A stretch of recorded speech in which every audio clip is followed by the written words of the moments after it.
दोस्तों, आज की कहानी है प्यार के दर्द से मजबूर होकर सौम्या ने जीता आशीष का दिल। कहानी पसंद आए तो वीडियो को लाइक और सब्सक्राइब जरूर करना। मेरे हाथ में किताब थी और मैं इधर उधर देखे जा रही थी क्योंकि वह मेरे हाथ में किताब पकड़ाकर गायब हो चुका था, या यूँ क्योंकि कहीं छिप गया या वहीं से दूर भाग चुका था। शायद मेरी मत मारी गई थी जो मैंने उससे के किताब ले ली थी।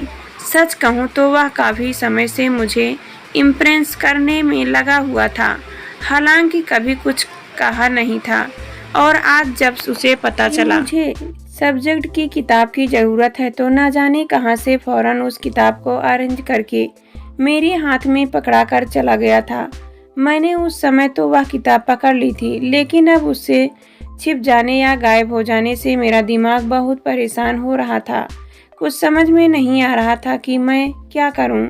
मैं इस तरह परेशान हाल में उस पार्क में पड़ी हुई एक बेंच पर बैठ गई। वहां पर कुछ लोग जॉगिंग कर रहे थे और वे मेरे आसपास ही घूम रहे थे।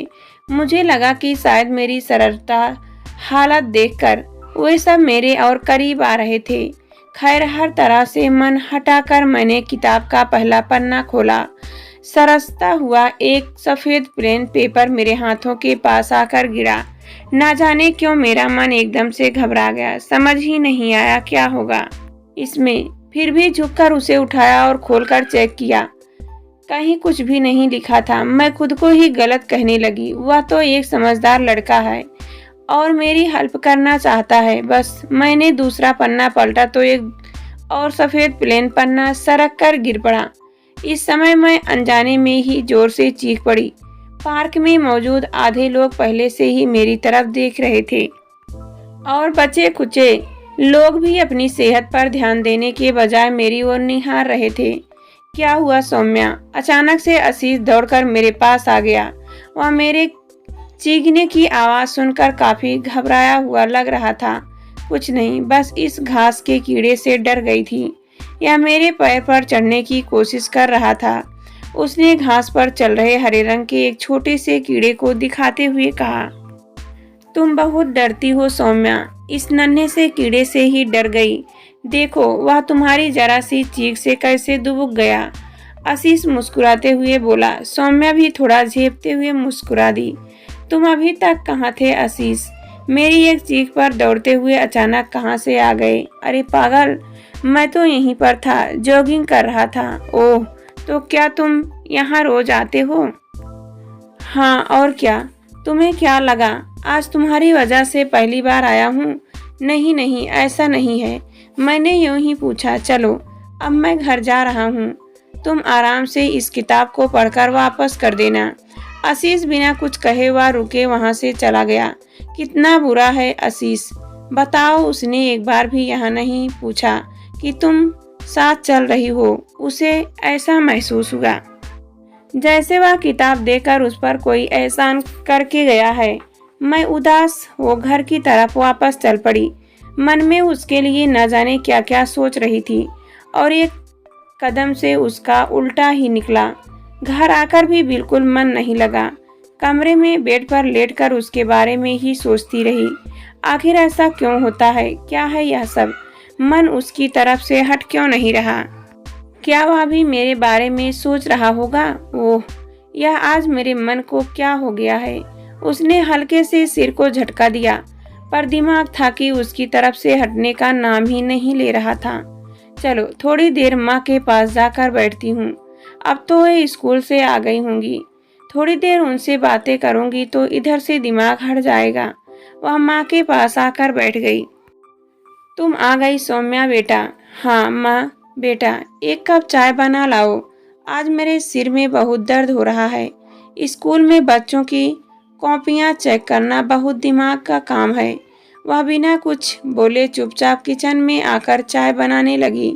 2 कप चाय बनाकर वापस माँ के पास आकर बैठ गई। लेकिन आज माँ ने कोई बात नहीं की। उन्होंने चुपचाप चाय पी और आंखें बंद करके लेट गई। शायद वे आज बहुत थकी हुई थी। सौम्या वहां से उठकर अपने कमरे में आ गई। इसी तरह 10 दिन गुजर गए। आज कॉलेज में फेयरवेल पार्टी थी।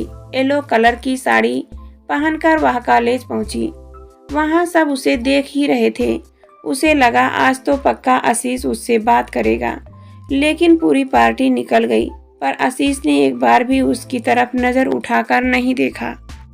अब सच में उसे बहुत गुस्सा आने लगा था। गुस्से और रोने के समय अक्सर सौम्या के चेहरे पर लालिमा आ जाती है, जो उसकी सुंदरता में इजाफा कर देती है। वह यूं ही कॉलेज गेट से बाहर निकल कर आ गई। अचानक से लगा कि कोई उसके पीछे आ रहा है। कौन हो सकता है? मन में थोड़ी घबराहट का भाव आया और दिल तेजी से धड़कने लगा। वह एकदम से सौम्या के सामने आ गया। ओह आशीष, तुम? मैं तो एकदम घबरा ही गई थी। उसका दिल वाकई में घबराहट के कारण तेजी से धड़कने लगा था। वह कुछ नहीं बोला।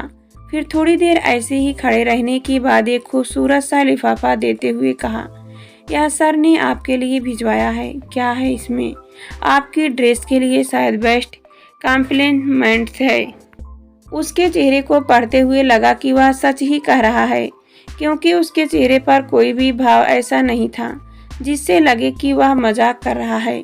उस वक्त अचानक से उसके मन में यह ख्याल आया कि यह अपने मुंह से नहीं कह पा रहा तो शायद लिख कर दिया हो। सौम्या, अगर तुम कहो तो आज मैं तुम्हें तुम्हारे घर तक छोड़ दूं। आज मैं अपने पापा की कार लेकर आया हूं। आशीष ने उसे जाते देखकर कहा। उसने बिना देर किए फौरन सिर हिला दिया था, क्योंकि वह आशीष के साथ थोड़ी सी देर का साथ भी गंवाना नहीं चाहती थी।